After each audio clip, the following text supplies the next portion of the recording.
بسم الله الرحمن الرحيم.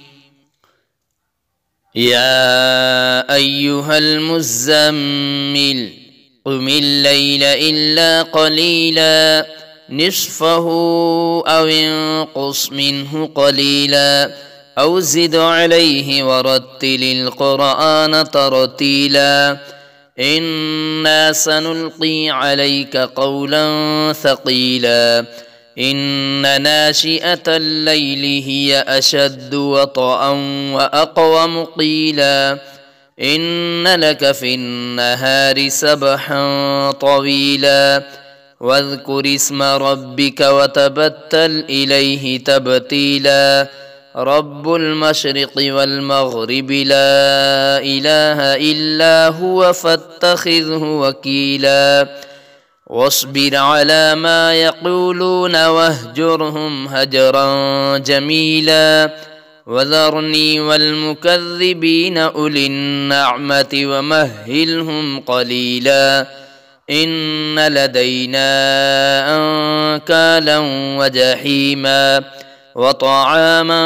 ذا غصة وعذابا أليما يوم ترجف الأرض والجبال وكانت الجبال كثيبا مهيلا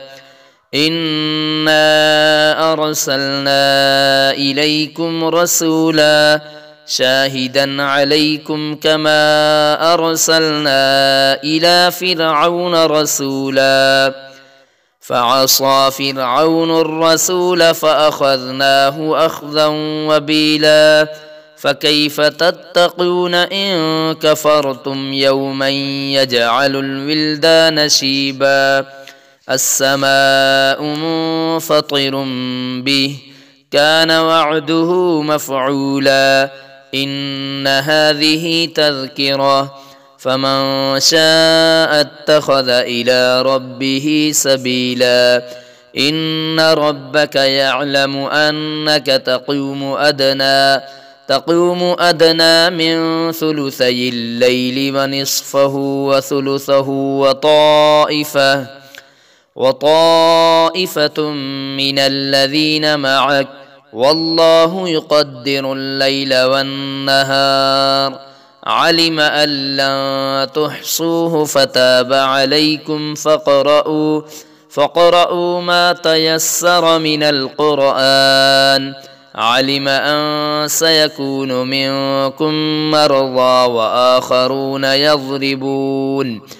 وآخرون يضربون في الأرض يبتغون من فضل الله وآخرون يقاتلون في سبيل الله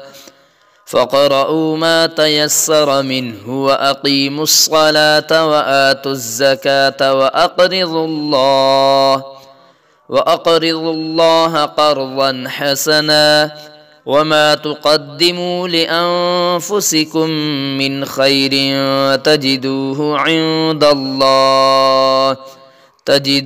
عند الله هو خيرا وأعظم أجرا واستغفروا الله إن الله غفور رحيم.